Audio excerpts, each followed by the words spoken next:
Welcome to the Self-Help Coaching Podcast, where insights, attitudes, and methods for success get illuminated. Learn what leaders and change workers have done and are doing now to create magnificent futures. We interview great guests who inspire you to overcome obstacles and achieve your goals. Be sure you visit our website at self-helpcoaching.com. While you're there, subscribe to us via your favorite network. Now, just relax as you listen. You can do something else, but be ready to make an important note. And let's get started. The title of this interview is The New Selling Paradigm and How to Sell Better Post-COVID. Before I tell you the bio of our special guest, here's my personal introduction. I first became aware of him at John Overdurf's site, who was a huge influence on me. I bought a course there, Neuro Drivers. I was like, ooh, who is this guy working with John? It was very impressive. And I became friends with him on Facebook, and we became very friendly. I've really come to admire him very much. I saw how cool he was.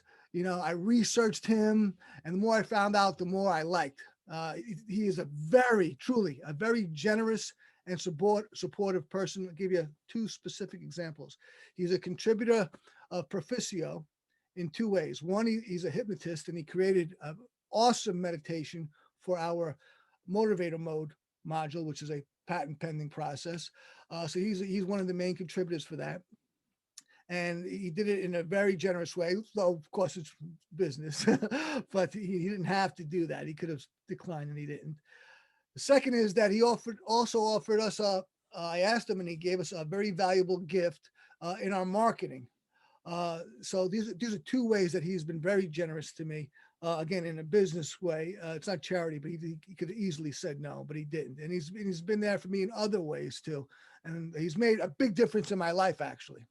And he's one of the most respected leaders in the world of subliminal video, neurolinguistic programming, and hypnosis. With over 20 years of personal coaching and therapy, he delivers dynamic and interactive coaching that helps people get clear about what they want. His unparalleled and heart-centered guidance helps his clients create rapid, measurable change in their lives, their businesses, and their plans for the future. He collaborates with and has mentored some of the leaders in the field of personal development, like yours truly, success, and small business product generation, like yours truly. When the world's top leaders in business and personal achievement need a coach, behind the scenes, he is the guy they turn to for clarity and support. He has spoken to audiences around the world, including extensive presentations in Moscow, Russia, and Siberia. His speaking style challenges both the conscious and unconscious minds to open to new possibilities so that greater understanding, knowledge, and growth can occur. Ladies and gentlemen, and others, I give you Mark J. Ryan. Hey, Tony, thank you. I appreciate that. I need to update you said over 20 years, it's over 30 now. So I have written parts of it and rewritten some of it again, but I thank you for that. I'll update that. I just took 1/3 of your career away. I gotta say that's huge. I was like, man, have I done all that stuff? Thanks for having me on. Like I said, we have been friends online, though we've spoken, as I've already mentioned. But this is our first face-to-face conversation, and it's really such a pleasure for me for all the reasons I just mentioned. Thank you for being here, man. Yeah, you're welcome. Thank you. And I remember, I think it was a friend of ours, mutual friend Gordon, who introduced us initially. He says, you got to meet Tony. And I think he wrote the same thing. He says, you guys need to be friends. A couple other people on there. And that was a while back. Yes, yes, it was Gordon. That's right. Gordon. And how do you, is it Saladino? Saladino, right. Saladino, okay. That's right. It was Gordon. He is our mutual friend who connected us. Yeah. That's right.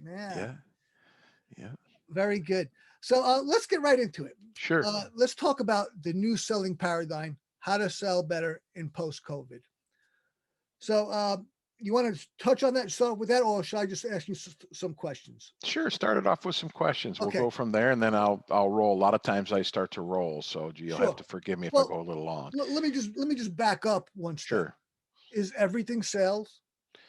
Yeah, we've heard that something is the oldest profession in the world, but actually there's one that goes before it. Sales is the oldest profession in the world. So yes, everything is sales. Really, if we think a certain thing, and that's the business we do with helping people, and people do with self help, is you have to believe something, and then what happens is people get stuck with that, with what they believe. And so how do we get past with that belief? If somebody wants to buy something but they're not quite there yet, they either sell themselves, or the salesman's job is to sell them, to find out what the objection is, what the block is, and get past that. But that's exactly what we do as therapists, as people that are coaches. We help people find the blocks and then move past them. So Well, yeah, I would say everything that you do with yourself, with everybody that you know, conversation. If you're having a conversation with a friend of yours and you want to get him or her to laugh, you're going to find a way to get them to laugh. You've got to sell them on a laugh. right. There's some sort of persuasion going on almost all the time. Yep, I agree.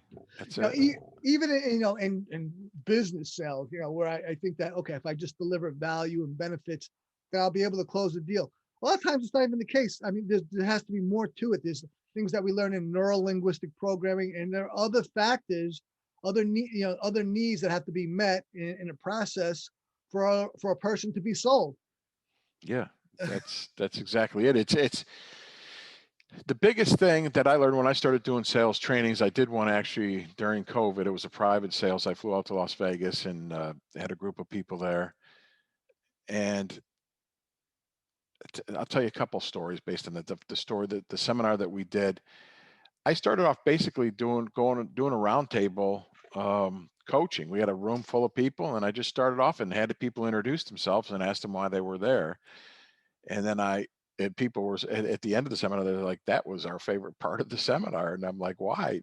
Because we had no idea this was going on behind the scenes, but I was also teaching them as I was having conversation with each person. Why are you here? What's going on?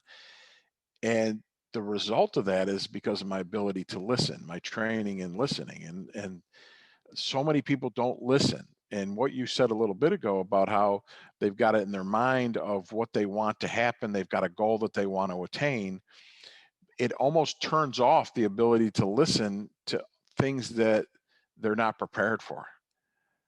They're not prepared to hear. They're prepared to hear only what's within their framework of what the goal is. But listening is the ability to turn that off and actually hear what that person is saying, to hear the values, to hear what they're concerned, hear what they want. What are they really looking for? Is your product? I mean, to try to sell somebody your product if they don't need it is crazy. If they don't need it or want it, it's almost like a waste. At first, you got to have them. Do they have a need for it? Do they want it? That's been one of my greatest educations, is balancing my agenda with what the person needs and wants, what they're saying, and to me to understand that by listening, right? And so I have to listen both to their words, but as well as to pay attention to them Yep. as a whole person, right? There's, as we both know, the spoken word is less important in person than body language and tonality and other factors. We've got to really be present with somebody to really appreciate what they're about. Yeah, that's it. And be present is, and part of the newness of what's happening in the COVID age, is with what we're doing right now with Zoom. There's a part of body language and tonality that's not present when we're on Zoom. So now your acuity has to be more. I had one of the guys that was at the seminar in Las Vegas. His wife was there, and he called me up and invited me out to dinner at the last night of the seminar, and went out and met him. And she goes, my wife, or he said, my wife is really sold on you and thinks that I ought to do a training with my big medical company. I'm not going to go into who exactly it was, and I said, okay, what's the issue? What's the problem? What would you like training on? He says, phone sales. And I'm like, perfect. I said, I've been doing phone sales for 30 years with the coaching, because before Zoom, there was only phone sales. And a lot of times places that I lived in the mountains of Northern California and a certain other place in upstate New York, central New York, actually, people weren't going to drive across the country. And I did have some people fly from Europe and meet me, especially Mount Shasta. That's because they could put a vacation in with it. But it was completely by phone. So I didn't have visual stimulus. I couldn't see what their body language was doing. It was all tonality. And studying under John Overder for all those years, that's part of the training that I did with him since the mid early mid nine early to mid 90s, was how to listen and have acuity. So when I do visual stuff and in person things with people, I almost feel like I'm cheating, because I've learned to get the information from the auditory cues, breathing differently, a pause, the change in the volume, the change in the speed of how they're talking. So many different things that So we many have to things. learn in NLP, but now add to the visual stuff to it. Well, I'm getting all that information to help people shift and change, but now I've got the visual to add to it. And it's almost like, geez, I feel like I'm cheating here. I feel like this, You I'm got a getting whole other layer that you can use. exactly. Yeah, I totally relate, because I had a life coaching practice and it was all over the phone, and I really had to up my game with the ear, and I did out of necessity. I better listen to every single thing that was being out there, because that was all useful and necessary information for me to utilize. But now we've got Zooms and Skype, so we got this other layer, and we better pay attention to that, because we're always communicating, right? No matter what, and for depending on how good of a communicator we are, we're paying attention to all the things that's going on. Yeah. And it creates almost a kind of a magic for the client too, because the client is like, the that they're saying, I'm looking around and you're not here. How did you know that? They don't quite because nobody has listened to them like that. And that's part of what we're talking about with the sales.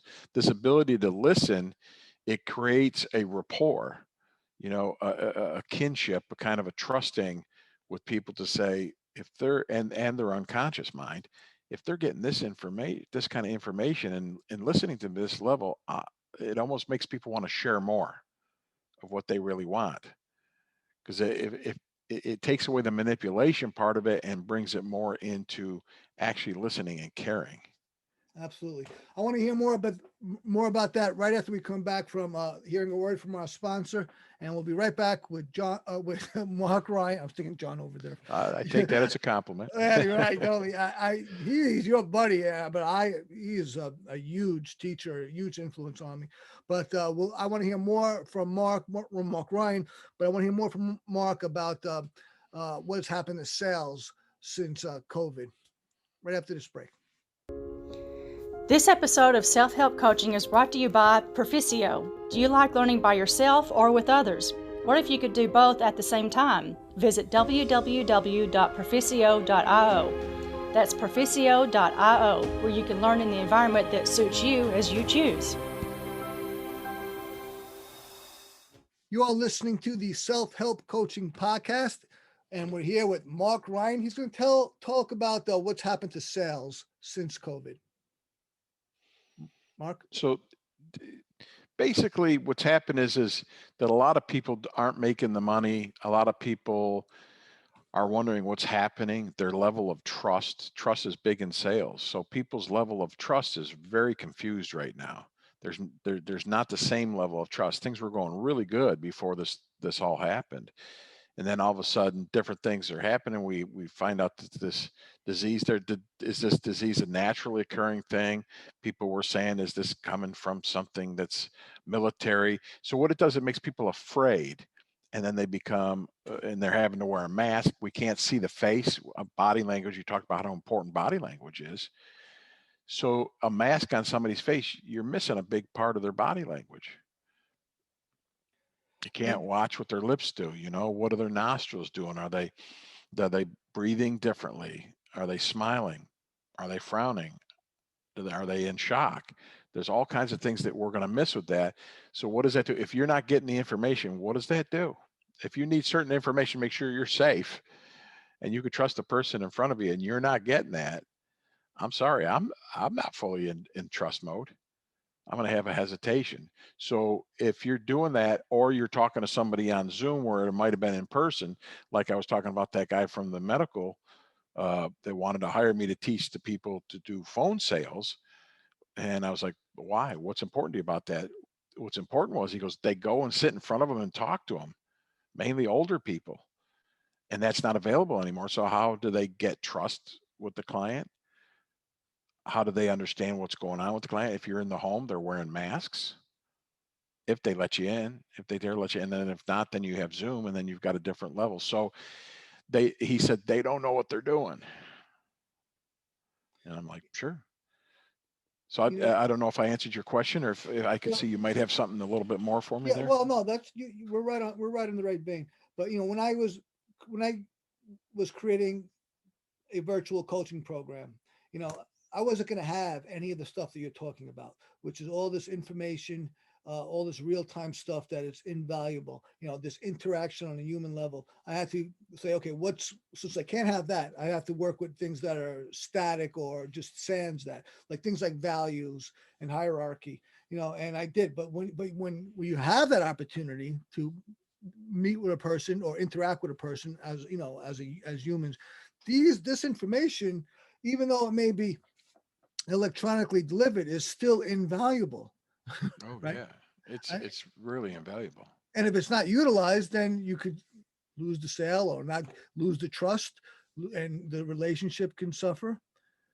I mean, you're an expert in sales and in coaching. You've been at it for not 20 years, but 30. I've only been in the game a decade, less than that actually. Do you find that rapport? Can you talk about rapport in on a human level or a coaching or sales level? Yeah, and I think we have been, but let me talk a little bit more about it. Rapport is more kind of getting in sync with somebody. And when you're live with somebody in person, there's another element, it's almost an intuition that we have. When all this stuff goes together, it's kind of, you get a feeling like, I'll sit there with somebody, I say, I'm getting all this here, but something's telling me something. And that's my unconscious mind saying, hey, you're picking up something, and they're trying to present a certain way of, this is the way it is, but you get a sense that it may be different. It may be just so the intuition aspect of it is not present anymore. And without that, salespeople, let's say, don't feel safe and secure the way they were to go to step 2 or step 3 or step 4. They have certain things, that complex equivalences or steps, that once they meet this level, then I can go to the next level of questioning and what part of the sales process I'm in. Well, that is based on feelings. Okay, I got a feeling. How do you know that? Well, they said this, and my feeling is to move to the next level. It's almost like you got to relearn that again. It's gone. The original way of in person now with COVID is not there anymore. So you have to learn a different way of doing that, to trust yourself and to practice. And a lot of times, salespeople can be afraid, like that guy was telling you with the health company. He's like, they don't know what they're doing. Now we're talking seasoned professionals, older salespeople that go and sit in houses with older people and know how to sit with them and relate to them. But the rapport part of it is to use all your senses to sync up. And if there's something that's not there that kind of blocks us, well, the customer does the same thing. If they feel like they're not in rapport, something's missing, something feels funny, this guy's pushing a little too. I had a guy the other day trying to sell me something on for lawn care, and I said, "Have you looked at your Facebook site?" And he's like, he just kept kind of going around it, and I said, "You're not going to get anywhere with me." I said, "Have you looked at your Facebook? You deal with that with me. Talk to me." It was horrible. People are saying, "Don't do anything with them. They have a problem with this. They have a problem with that part." He was wanting to go through his steps that he had planned of how to sell, but I'm telling him a block, knowing what the process is, and knowing I'm going through it, knowing I'm feeling it, and saying, dude, you're not listening to me. You're not. So that rapport was cut from my end, but he wasn't listening. Right. And so he had no clue. So I told him directly, and he still didn't get it. I told him directly. So then I say, now there's no rapport because he's not listening to me. Get it? Listening. That's why listening is so important. When you feel listened to, if I've got a good salesperson and I'm at a store, whether I'm going to a Best Buy and buying a stereo or something, if they're listening to it, I think about who can I send to that person to have a good experience? Because I want to say that guy was really good. That was, how can I go buy something more? Where am I? What other things can I buy from this guy? I want to support him. Why? Because he listened to me. He heard what I was saying. I was heard. I was heard. Yeah. And that brought in rapport. Right. And that's that. So rapport, especially if you're on the phone, and especially with the COVID, and now that we're doing this, that same thing.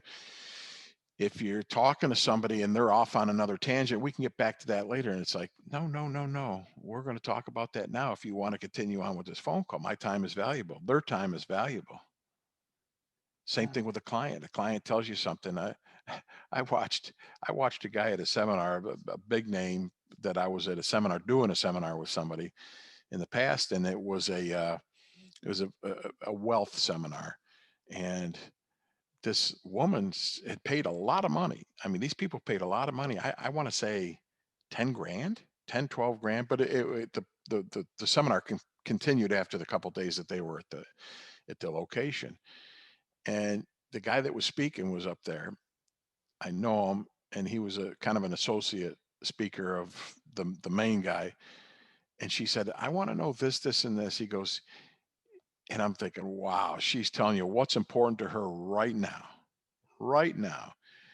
And he says, we'll get back to that later. Now, what I was saying, and she just threw her pencil onto a lot of stuff. I was sitting in the back of the room and working with the camera, and he wasn't paying attention to what she was saying, but she just stopped listening to everything he said. She was taking furious notes. And as soon as he did that to her, she threw her pen down, sat with her arms crossed, which we all know, they're saying with their legs and arms crossed, have a look like this. She's not hearing a word he says, and she doesn't care he's going to answer literally. She wants nothing to do with him anymore. So rapport was gone. Right. Completely gone. I hope I answered your question. I know I go did. off on tangents No, sometimes. I'm the same way. You did. I was just talking to another NILPer recently, and I don't know, he was having some trouble, and I made a joke to me.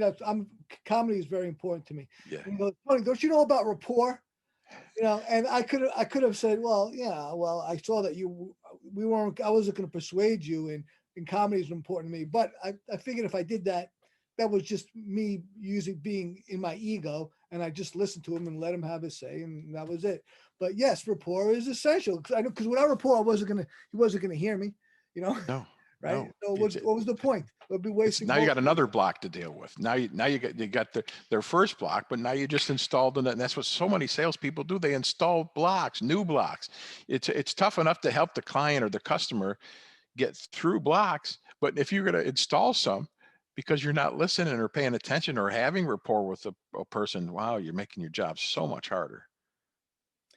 That's great. Okay, let's take a quick word from our sponsor, and we'll be right back with Mark Ryan. This episode of Self-Help Coaching is brought to you by Proficioio. What is the key to wealth? It's not just making money. It's not wasting it. Avoiding debt and costly mistakes. To get the wealth mindset, visit www.proficio.io. That's PERFICIO.io, where you can start acting like a millionaire instead of just dreaming to be one. You're listening to the Self-Help Coaching Podcast with me, your host, Tony Petrozza, and I'm here with my friend and person I admire very much, Mark J. Ryan. Mark, do people buy differently today? Well, I think what we've been talking about when you say, do they buy differently? Let me ask you this. When you say, do they buy differently? What do you think about that question? When you say buy differently, how would that apply to you? I think that it's much more electronic. Yeah. electronics. So they're going to be, so that means when you're talking to a person, you don't have their full attention. You got partial attention, even though it might be on video and Zoom. You don't have the in-person where they come to a store to purchase from you like they have been. So there's going to be a lot more of that. So they're fine tuning their skills. They're looking for things. If they're unsure and they're afraid, they're looking for reasons to say no. Yeah. And if you're looking for reasons to say no, then you see how important listening is going to be, asking the right question, giving them time to answer the question, finding out exactly what they want and why they value that, what's important to them about that. So there's a lot of different things that you have to cue in on. And if you hear somebody go, you got to pay attention to that and go and have a question to then ask them. Say, so up to this point, are we good? Is there anything that you don't understand, anything you're confused about, anything you want to know more about? So, but if you just go past that, there's a block that's there that you didn't address. So in the way people buy and how they buy, they're paying attention more. They don't know if they're going to have their job or how long they're going to have their job for. How much did they lose over the period of time when there were the lockdowns? You don't know what's happening there. So what is their vigilance going to be on buying the product and finding out about you and finding out about, is this exactly what they need? And you find out, listen to them, and know how to respond back to them and repeat back to them in the way they need to hear it, to say, yes, this is the product. But also, if you're the salesperson, if you don't think it's right for them, don't keep trying to push them on it. Don't you acknowledge and just say, this, I think I may know somebody that could do this better for you, or a product that might work better for you. Being okay with that the importance from the salesperson's point of view is to care for your fellow human being. Do they really need this? Is this a waste of can you sell them? Yep. Do they really need it? Not so sure. Maybe it's time to go ask some more questions and find out if it's going to be, but if you're asking them questions and you're finding out this does not sound or feel like the right fit for them, ask them again, why are you interested in this? Why do you feel like this is a good fit for you? And maybe they're convinced, and then you go with it. But if you don't think it's going to be the right fit, just say, I think I might have something else better for you. I think you might be better served to go look somewhere else for that product. To be okay to say, people are in a tough situation, and I'm going to think about myself, however, not to the detriment of fellow human being. Now, other salespeople are going to probably flip me the middle finger and say, no, you get to whatever you can do. No, it's about caring for people. And that comes through people, because then we get into a different aspect of sales called the trusted advisor. Are you going to be a trusted advisor, or are you just going to be the used car salesman that wants the sale and then wants them to take the car off the lot so they can get to the next person? In modern society, of course, we all need money, and everyone more or less wants financial independence. So when I created my first home study course, I looked to Benjamin Franklin, even though he died long ago. I think that his principles are as applicable today as ever. The first course is The Way to Wealth, even though he was a polymath. But it's about giving and being a true person, being true to yourself. And some things are old-fashioned, and some things don't change. Do the old-fashioned sales techniques still work? So I want to flip this back on you for just a second. When you say old-fashioned sales techniques, tell me what you mean by that, please, so I know we're on the same page. Well, the high-pressure sales type stuff, you mean? High pressure is high pressure. That's not, that's like almost a cliche. Yeah. I'm not necessarily talking about that. I'm talking about, someone just being relentless and persistent, and obviously, of course, persistence has always been the key to success. But I think the other side of that coin is learning. So there's persistence on one side and learning on the other. But to be specific about old-fashioned sales techniques, I think that we're both NLPers. We practice neuro-linguistic programming.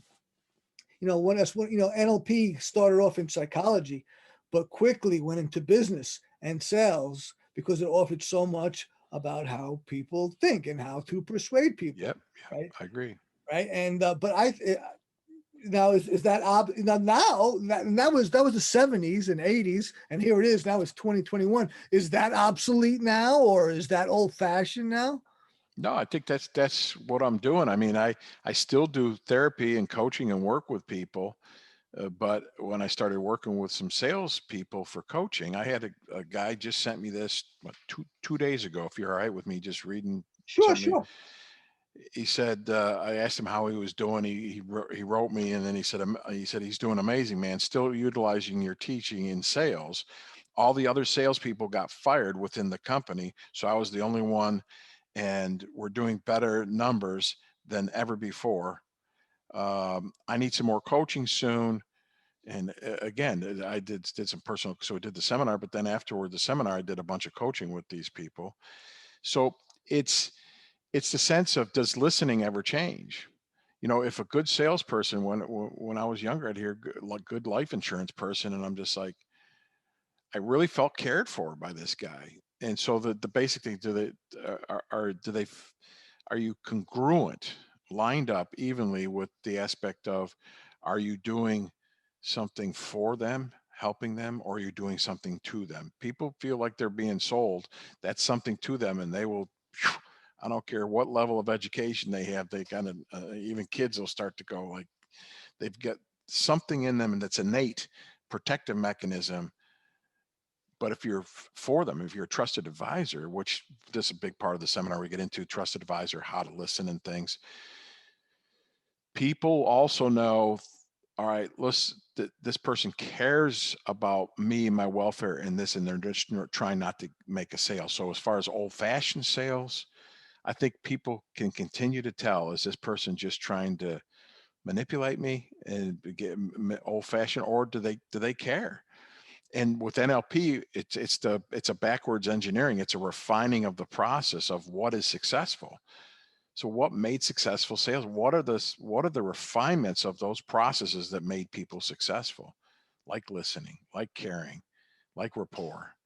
How do they do that? So that the idea of me being an helper, as you're saying, NLP and hypnosis, and working with clients to make change, it was a no-brainer to me. Like, wait a minute, that's what salespeople are doing, making change, I found positive that change. I found that just in coaching, my job really was just to be a salesman, just to be a persuader. Exactly. Just to, persuade people that they don't have the problems that they insisted that they had. And you got to do it artfully. You got to do it persuasively, elegantly, so that people believe it. But that's in essence all I friggin' did. People, it's like I could say, like, people like, I have this problem, Tony. I'm like, well, do you really? Well, yeah, I do. I'm like, well, do you really, really have it? Well, I think I do. Well, do you really, really have it? Well, maybe not so much. Well, do you really, really, really have it? Well, maybe a little. Well, remember that problem that you had? What problem? Yeah. I'm cartoonish, but that's Sure. really basically my job as a change worker and a coach, because 99% of our problems are all just between our ears, right? They're just It's interpretation. It's how you interpret it and right. how you believe it. Can I give you an example from yesterday? A guy that I talked to, he's a big trainer in Europe, and he used to call me for 3-4 years for coaching. And then we kind of had discussion, but he said, I'm having trouble with the word but. And it was all his interpretation of what that meant. Somebody told him of the NLP, meaning don't ever use but because it negates everything before it. Well, I'm like, is that true? It's not really true. So that when he goes, oh, I'm getting it. And it flipped it around. And so the problem was, it was bothering him to his detriment, where it was causing him, because the way he believed about something. But it's that can be changed. There's an old saying, Tony, how do you get a dog to get rid of a bone? How do you get a bone from a dog? Offer him a bigger bone. Throw him a pork chop. Right. He'll drop the bone. Yeah. So you got to have resources too. So if the person has something juicier that they want, and you bring that out of a person and find out what that is at the properly placed time, when you're asking them to drop the bone, if you've got a juicy pork chop, there's a resource that they could have something better. That's going to help a lot. Totally. Now, let's talk about sales coaching. Sure. Why do you need a sales coach?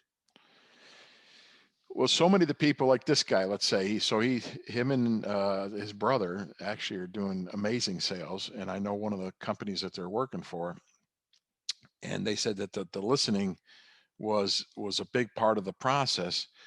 But what happens is if, let's say, you're in a relationship with somebody and they keep saying you're doing this and you're saying, no, I'm not, that's not my intention. So if you're stuck with that and you don't see how you're doing it because of a certain belief system, you're going to keep doing the same behavior that you know. Your unconscious, we know enough about the unconscious, going to default back to what it knows.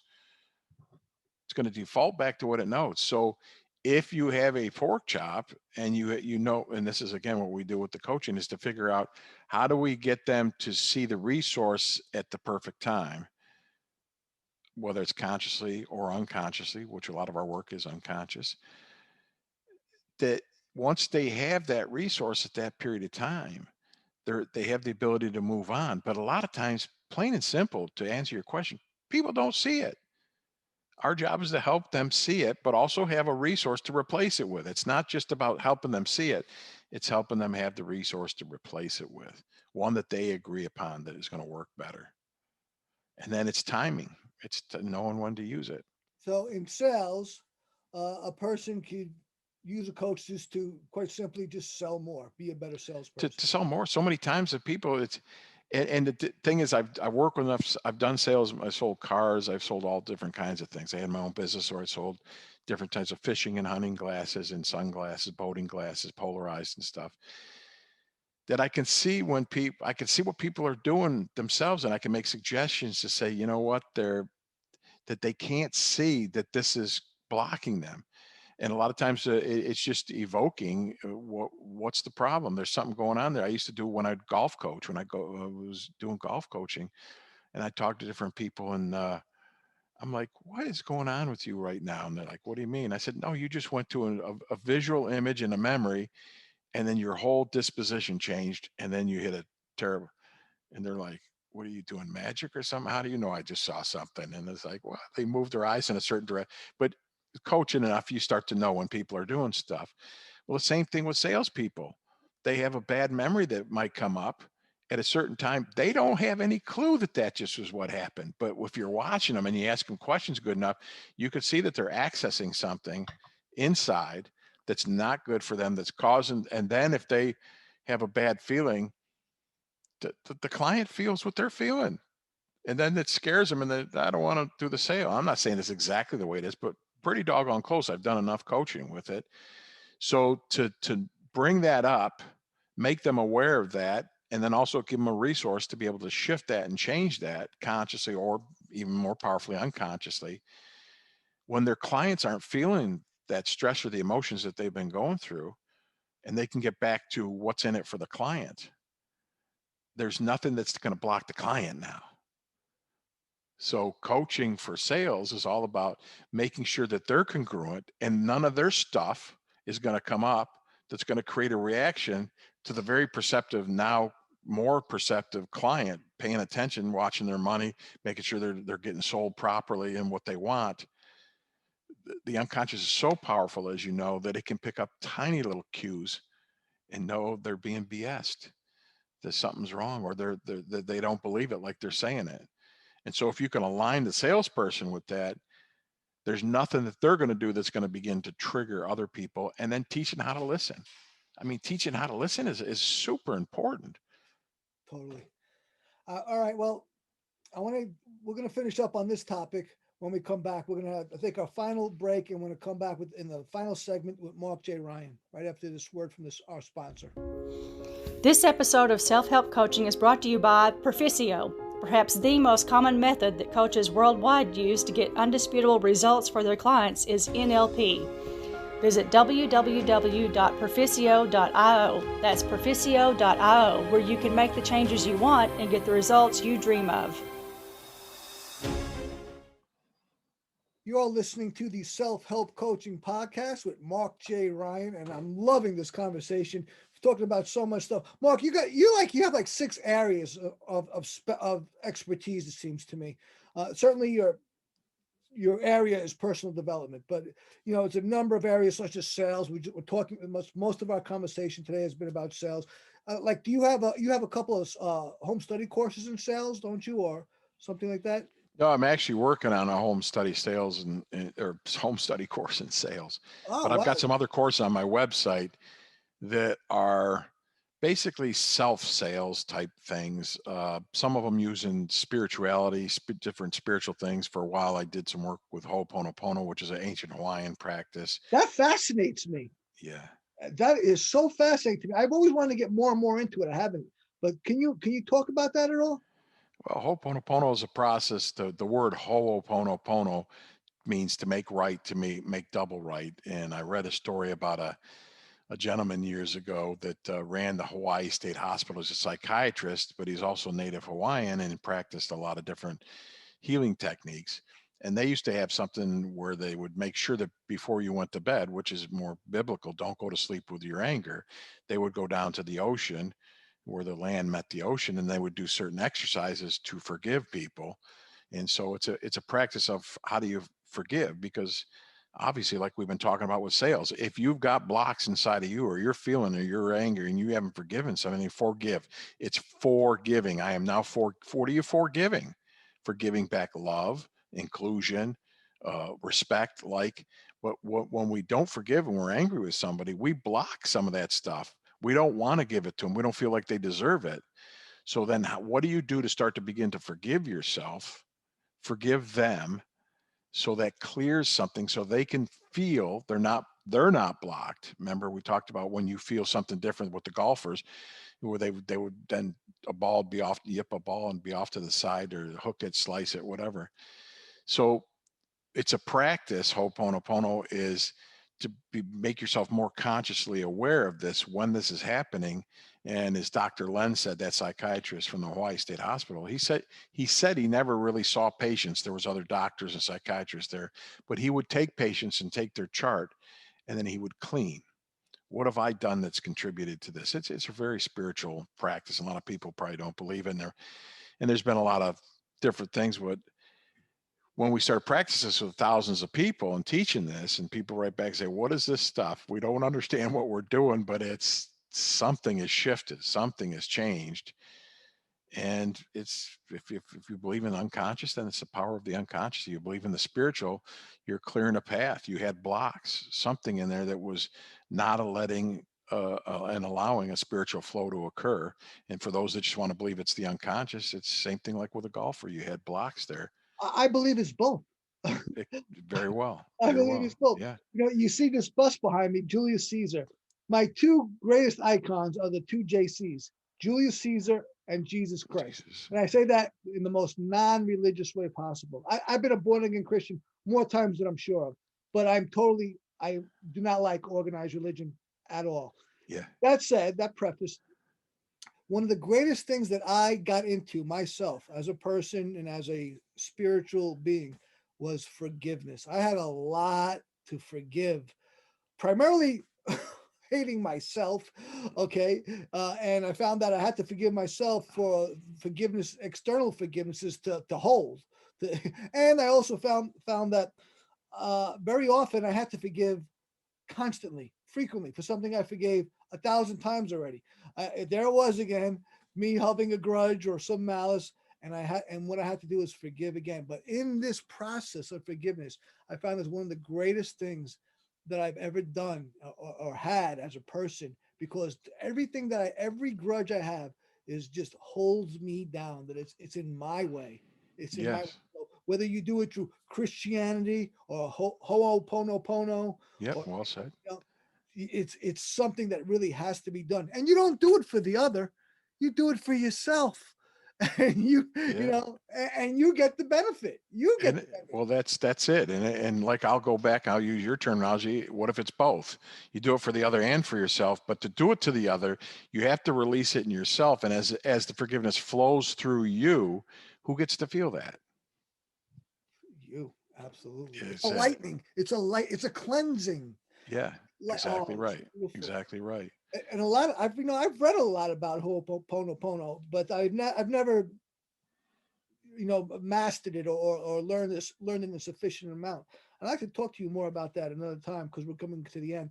But it's really, I know a lot of it got into, at least a lot of NILPers who teach it, got into a hypnotic part of it where you use a lot of guided imagery. Yeah, like the inner child meditation. And if people want to go onto YouTube and look under my name, Mark Ryan, Hypnotic Eye, I put a 20-minute guided, and I sold it at first, and now I put it up there so people can, it's got like 500,000 or 600,000 views, but it's a inner child meditation. It kind of takes you back using a process of Ho'oponopono, but it's also an NLP process, like timeline, going back to your inner child, younger you, and working with forgiveness between yourself. And it's palpable. People feel it. People feel it when they're doing it, but yet people around you feel it. They're like, "What's different? Did you shave? Did you grow a mustache? Did you cut your hair?" What? They know something's different, but they're not. They're looking for external things because they can't see the internal shift that's occurred, but they know something's happened. It's powerful stuff, and it's simple. It's very simple. It's great. We have so much in common, but you're much more, uh, well, you've done a lot of work. You put out the work, things that people could buy from you or just get that you freely offer. You're really, I said it at the outset, you're really a very generous person, and it speaks volumes about you. You talked about spiritual guidance and the things and you make things available to people that are easily learned in terms of their own self-improvement, like subliminal stuff, rather than just changing yourself, which we all should do to improve.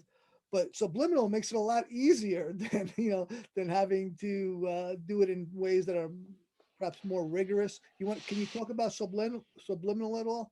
Yeah, I haven't been doing subliminals a whole lot. I still sell subliminal products, but what it is, it's just like, what's going to make it easier for you? We know that there was research out there that the audio subliminals really didn't have a lot of research behind it to say this works. There's a lot of confusion, but the visuals, you've heard the old thing when they flash, Coca-Cola in the movies and people went crazy at the theater concession stand and sold it like crazy.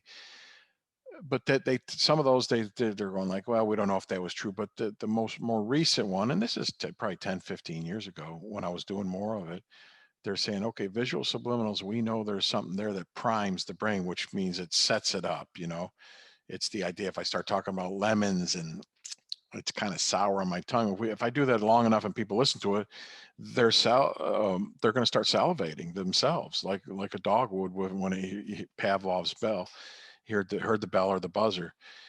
So I just to say, what if I added this? So I'm using the NLP process, I'm using hypnosis process. What if I added that as well to help people in whatever ways I could?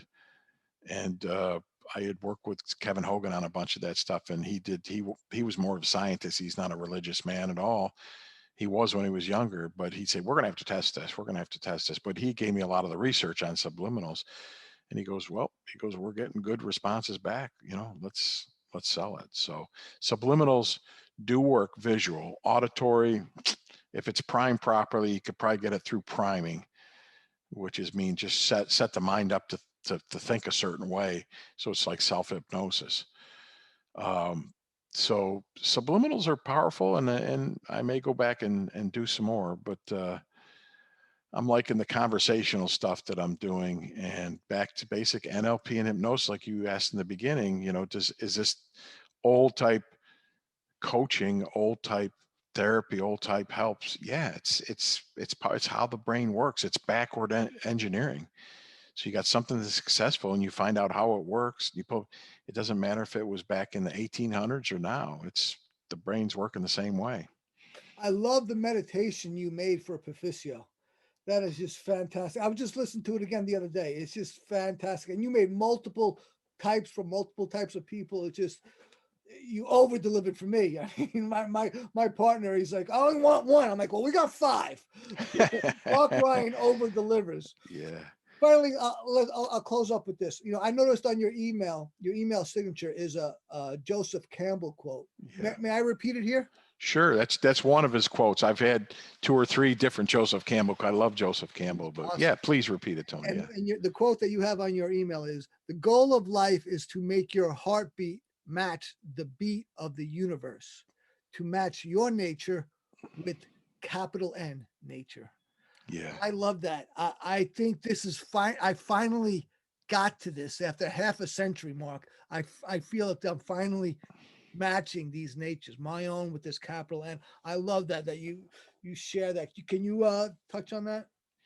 Yeah, I think that's what it's all about, is for me personally, is discovering more and more. You know, I had certain motivations and desires that have changed over the years about why I do this. You said, you know, you got different areas of expertise. It's like sometimes I want to explore something else and say, what can I learn? How can I get closer to what the heartbeat of the universe is? And to say, it's a rapport with the universe. Why have anything else than rapport with how you came into existence? Find out the nature of how it works and how you can line up with it. And then, you know, one of the other Joseph Campbell ones was that men are and I'm going to bastardize this a little bit, but men and women, people are looking for the feeling of being alive. They want to know they're alive. You know, and so the work is to, what can we do with resources, or if they're out of sync with the universe and the heart of the universe, how do we get them back in there where they go like, yeah. I've had a lot of coaching sessions with people where they wanted something and they're like, don't go any further. You gave me more than what I was looking for. I didn't even know that I needed this or wanted this, but doing that is exactly what I'm looking for. Let's just, because it's a higher level, which then takes care of the lower levels of abstraction, obviously. So it's, you know, all the time before I go to sleep, I'm listening to something, is like, what did this person learn about syncing up with the universe, with their God, with whatever their belief system is, but for lack of a better term, or Joseph Campbell's terms, the universe. What is it? And that's what people want. They want to feel alive and they want to get back in sync with that. And if they're playing golf, why do they play golf? Because they may want to score something, but ultimately in their unconscious mind, they want to be in sync with the universe, with the nature, walking around, having friends with them and having fun with them. And what stops that? Blocks. So our job as coaches, my job, I look and say, no matter whether it's sales or whether it's golfing or whether it's just somebody saying, you know, I'm having a bad relationship and I keep something with my mother or father keeps coming up. Can you help me get rid of that? Yeah, let's work on that. Let's find a good resource for you. Let's find out what the block is and let's see if we can replace it. And they get it there and it's in their place and they go, wow, I feel more in heartbeat with the universe. Awesome. That's great. That has been an awesome conversation with you, Mark. How do people contact you? Yeah, just go to mark@markjryan.com. That's an email that'll come directly to me, or you can go to my website, the initial J, RYAN.com, markjryan.com. And if they want to do some coaching or buy any products, you'll see it all on the top of the page there. They can get it there, or contact me and I'll help you out with it. Great. And what do they have to look forward to in the future? I know you said you are making a sales course.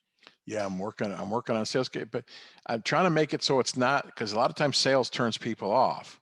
So I'm looking for what else, or, you know, being a trusted advisor or whatever, but that, you know, the name is probably a trademark, but coming up with some kind of a name to say, it doesn't matter what you do. If you're going to work for a job, you're selling. And you say, well, I don't like sales. I don't want, well, you're doing it anyways. Let's find a different name for it. Let's find a different way. So that's what I'm in the process of doing, and saying, how can I make it palatable to everybody, because they're doing it anyways. That's great, man. So go to markjryan.com and there's so much to offer there in terms of self-dev.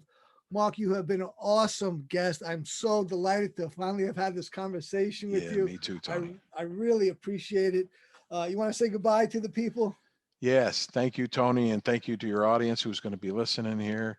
And sync your heart up with the heart of the universe, no matter what you're doing. And you're going to find some magic there. It'll transform your life and how you live around other people, and they'll feel it. It'll make it better. Thank you very much for being here, Mark. You've been a delight. I really appreciate it. And everyone, remember that we're all responsible for ourselves and we can all use some help. Yeah. See you next time. Thank you. Thanks, Tony. You're welcome, sir. Thank you for tuning in to the Self-Help Coaching Podcast, where insights, attitudes, and methods for success get illuminated. Learn what leaders and change workers have done and are doing now to create magnificent futures. Remember to visit our website at self-helpcoaching.com and enjoy even more great episodes like this one. Again, while you're here, subscribe to us via your favorite network. We look forward to seeing you next time on the Self-Help Coaching Podcast.